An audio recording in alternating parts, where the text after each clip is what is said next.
do you rate your first 3 weeks in office? Interesting. Is that all right? Any more words than just the one? Oh, very interesting.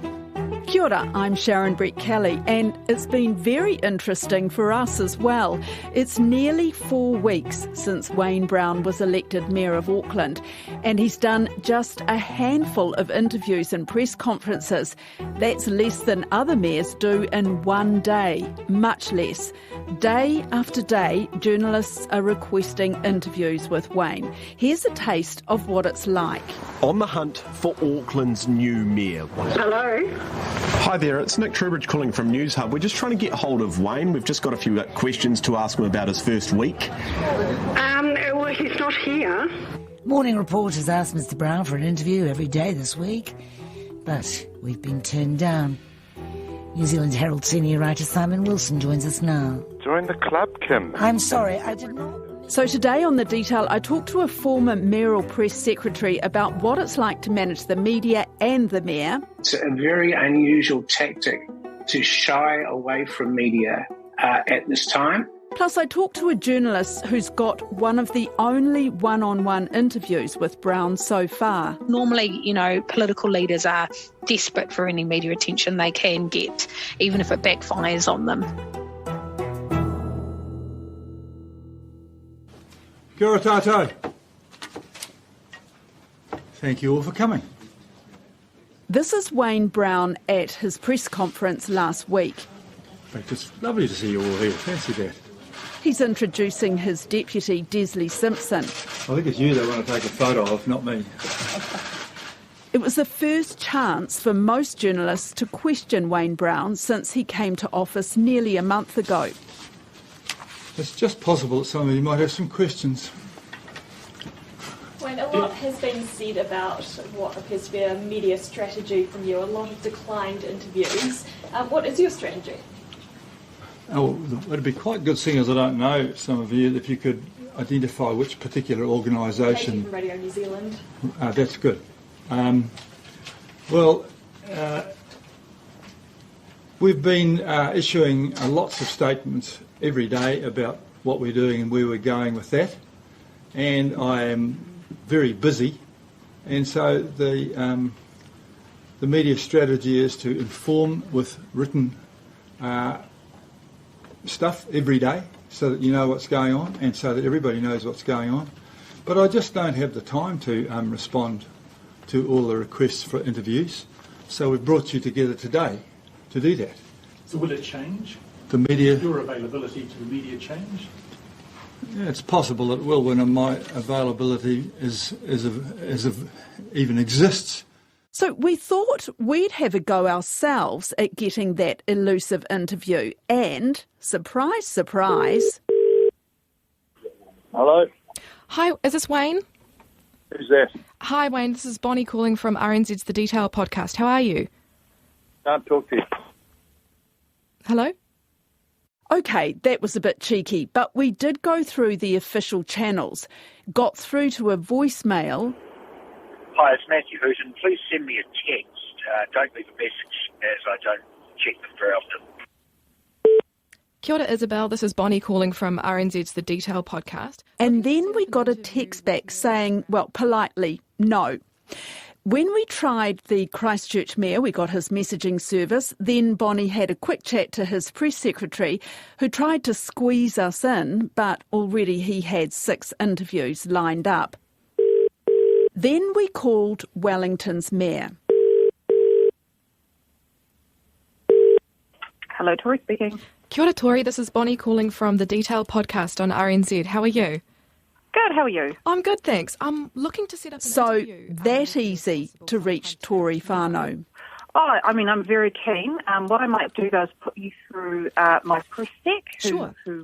I'll speak to her shortly about her approach to the media.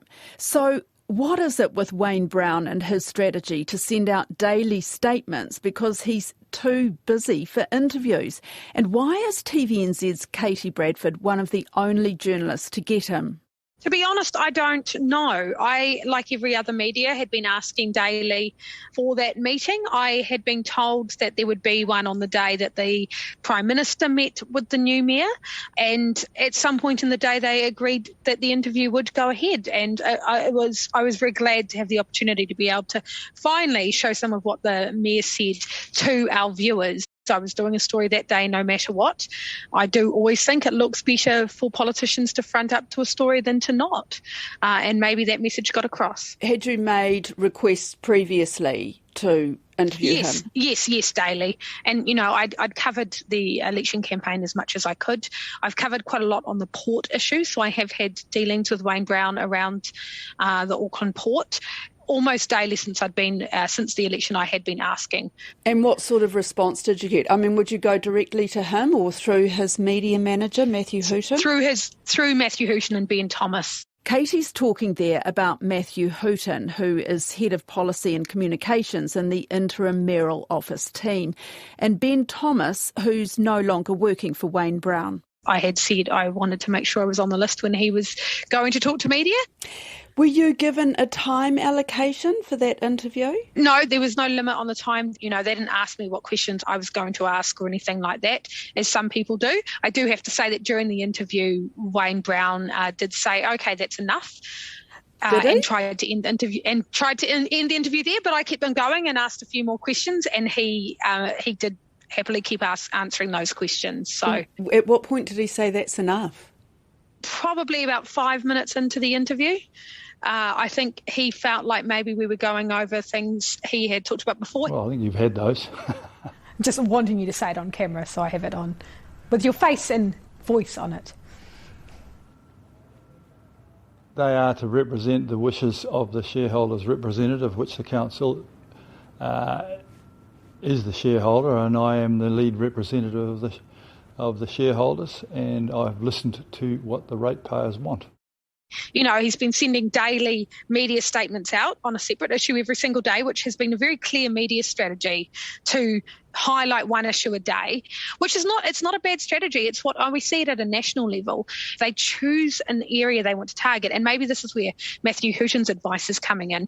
They send it out very late in the day, which is not good, obviously, for TV bulletins and not really great for many media organisations. Were there any questions that he refused to answer?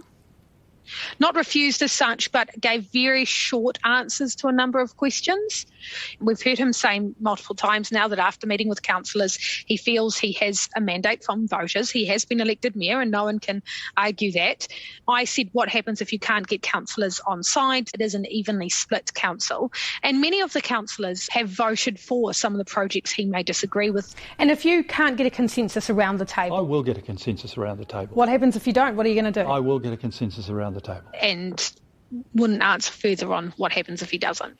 Because I just wondered to what extent Matthew Hooton is protecting him, because, let's face it, Wayne Brown has put his foot in it, and some of the things that he said over, during the election campaign and since have been a bit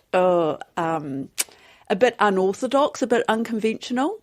Some people have called you prickly, and while News Hub was filming with you this week, you made a comment about the journalist who revealed your age, Simon Wilson. I'm going to play it now. That prick Simon Wilson dug it out, and I mean, he's been at me for all year long. And the first thing I do when I get to be the mayor, they'll be gluing little pictures of him on all the urinals so I can pee on them. And I think it's a bit of both. I think he doesn't want to be out there. I think his team are trying to protect him. I think they are wanting to manage the media time he does give. Look, that may change, but I'm not getting any sense that they are going to move away from that first. They certainly feel like, and I did hear Wayne Brown say this when he did a stand-up during the week, that he feels those written statements are enough, that people are hearing from him. It means that the public is still able to hear what he has to say. Of course, it means that we can't question him, which is our job, to be able to go and ask questions and, expand on what is being said in a statement. A lot of those statements we have, as soon as you read them, you have a lot more questions than answers when you read them. Have you ever come across this in your coverage of politics at local government level as well as national government level, this kind of media strategy where, you know, someone in a really powerful position is constantly turning down interviews? I can't think of it. I've been covering politics for nearly 20 years now, and not to this extent. I certainly know that often media advisors are worried about what their politician might say if they front them up for an interview, and they certainly turn down interviews all the time. But it is, you know, we have gone from a mayor and Phil Goff, who you can't ever accuse of being shy of media attention. He was happy for a media interview almost daily if you asked him. And so it is quite a big shift. This is a new Auckland mayor who's made a lot of promises and making a lot of interesting comments. It's actually good to see people are interested in local government and want to hear from him. And for that reason, you know, it's not just the media, it is the public who want to know about it as well. Normally, you know, political leaders are desperate for any media attention they can get, even if it backfires on them. I think he's been cautious here. Maybe this is going to change. We are only a few weeks in, so we do have to give him time. Things might change once he feels like he's had his you know, feet under the desk for a bit longer, gets his media team around him a bit more, and other advisors. This is not necessarily how it's going to run in the long run. I don't think we're going to see big press conferences all the time. I would hope that there is more access, though, both for the public and for the media. What about Matthew Hooton? I mean, have you had many dealings with him as a media manager? What's he like to deal with? He's certainly, to some, a controversial figure, but I've never had a problem, and I can always have a robust conversation with him, depending on what the issue is, and and be upfront, which I quite like, that you can be upfront with someone. But have you been able to have a robust conversation with him about what's going on here? Because I find it incredibly frustrating, and talking to other journalists, they also find it frustrating. And Matthew Hooton's response, just an out-and-out no, it's not really on representing someone who has, some would argue, is the second most powerful position in the country. I always think of the mayor as being Auckland's mayor as being comparable to a government minister. So yes, it would be like being refused access to a government minister, which we do see sometimes, well, quite often actually. I don't think there is any doubt that Matthew Hooton knows how journalists feel about this. He is very clear. It'd be very clear in his mind that journalists are annoyed about this strategy. I don't think it bothers them, and I think that's what it comes down to. It does not bother Wayne Brown and Matthew Hooton that they are annoying journalists by taking this strategy. If this ongoing relationship remains tense, could it turn around and bite them? I think it has to come down to how the public feel, and that's what they will be trying to gauge, because we have to remember it comes at a time when there is a lot of distrust in the media and so forth. It'll be up to the public, Aucklanders, whether they think they are hearing and seeing enough of Wayne Brown. You know, Phil Goff took a strategy of being at, you know, the opening of pretty much everything, every cultural event, everything in Auckland. People saw him a lot, whether they liked him or not. Whether they want that in this mayor now, they will want to see that things are happening in Auckland. And that's what I think he will be judged on. He'll also be judged on how it goes. You know, once he sits around that council table and sits there with the other councillors, if he can't get things through because of his style, if he isn't conciliatory, that's where the problems will start to rise. I don't think it's going to be just about the media. It's about how other councillors feel and how the public feel. Well, let's get Wellington Mayor Tori Whānau's take on her media strategy. During the campaign, and as my role as Chief of Staff, it's always been a priority for me to have a strong relationship with media, to front foot issues, and just utilising our media channels to communicate directly with the public. It's just one of the more effective ways to get the council's messaging as well as my own messaging out there to the general public. So how many interviews would you do in a day? It's hard to say, but I've had about 5 today. One interview was a debate with another mayor with RNZ. One was a newspaper interview. Obviously, when topics become quite hot, today it's Three Waters, I'll get a lot of requests and I'll generally say yes, because I think it's important to really debate these public issues. But look, it might be completely dead another day, but maybe during the week I would say I'd have anything between 8 to maybe 15 different media interviews. Do you turn any down? I mean, do you decide which journalist or which media outlet to talk to if you do have a number of requests? Yeah, like if I am generally too busy, I might have to turn one down purely because of capacity. But there are a couple of journalists that I've chosen not to speak to. I have broadly a really great relationship with most journalists, but if we're to be real about this, there are a couple who purposely like to fuel destructive arguments or they're purely for gotcha moments. I have no time for that. What I want is for the best information to get out to our Wellington audience, and if someone's going to play games with that, I just don't have time for it. Can you say who they are? Yeah, I mean, and like I won't go on the platform, I'm just trying to think of other difficult journalists. But I was gonna joke about Mike Hosking, but actually he was one of the first people I spoke to as mayor, and that will continue. I suppose my general rule is, because I've been watching politicians and media for a very long time. When certain journalists don't act in good faith, I will remember that, and that will impact our relationship moving forward.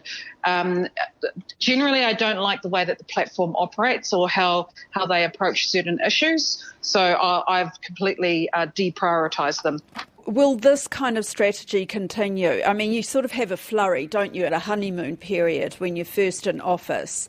Then journalists might start getting a bit more critical.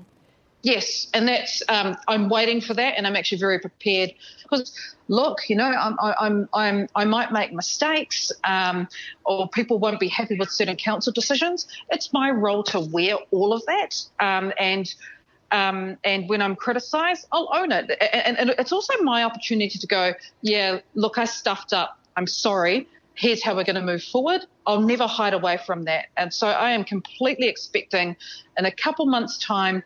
The real gnarly journalism will start, but I'm committed to maintaining this media presence. Great to talk to you, Tori. I think that pretty much covers it. Awesome. Thanks for your time. I think with any political office, there's a honeymoon period with the media.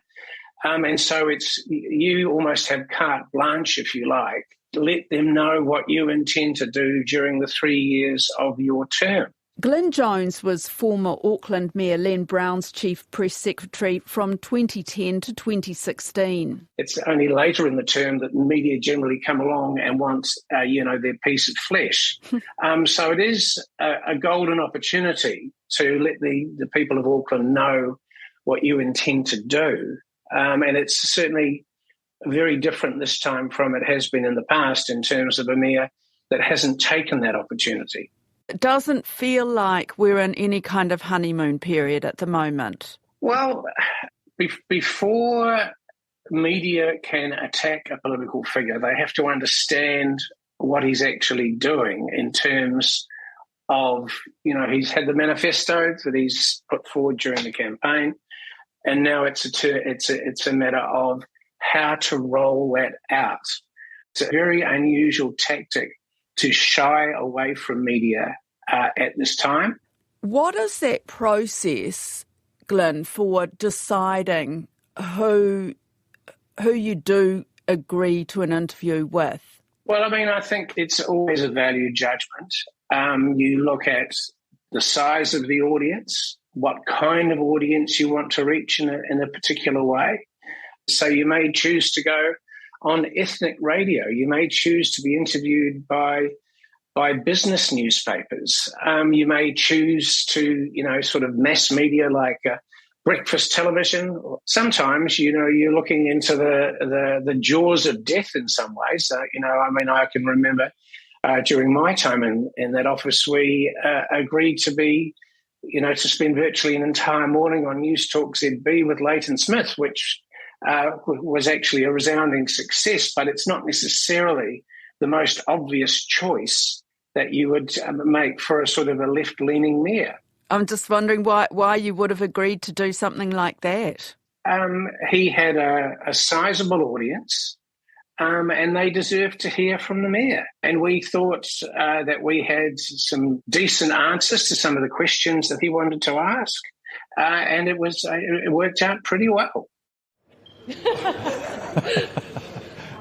I think I've got to get one of those security tasks to get in. That's the first order of the day. This is Wayne Brown facing the media before he starts his first official day at work on October the 19th. And what do you think, what do you get a sense of that Aucklanders want done first? Everything. I've had about 300 texts listing every possible thing that they need fixing, so I'm going to get on with the things that I can deal with first. Well, you are Mr. Fix-It. And questions about his controversial letters to the heads of the council-controlled organisations. Back on the CCO directors, you want them all to go. Do you understand whether they can operate without a board of directors? Oh, there's an interim period. I've done this before as well. Months, years? Oh no, weeks.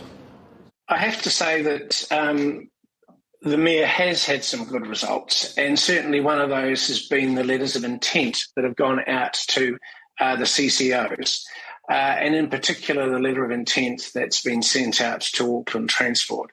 I mean, you basically had the situation there that the chair of Auckland Transport walked the plank before the Mayor was even sworn in, and Auckland Transport has also acknowledged that it needs to take more account of the needs of motorists in the way that it handles transport across the Auckland region.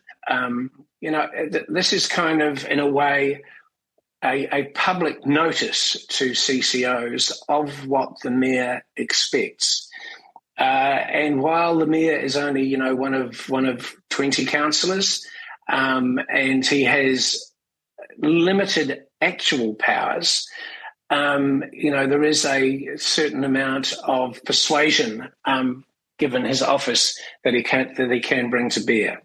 We're not clear whether he's going to continue to have this strategy with the media where he just says he's too busy and that he just doesn't have time for interviews. What if that continues? Is that acceptable? Well, I mean, it's not a matter of whether it's acceptable or not. I mean, it's just something that the media has to take account of, and perhaps changes its own tactics in the way that it deals with the Mayor.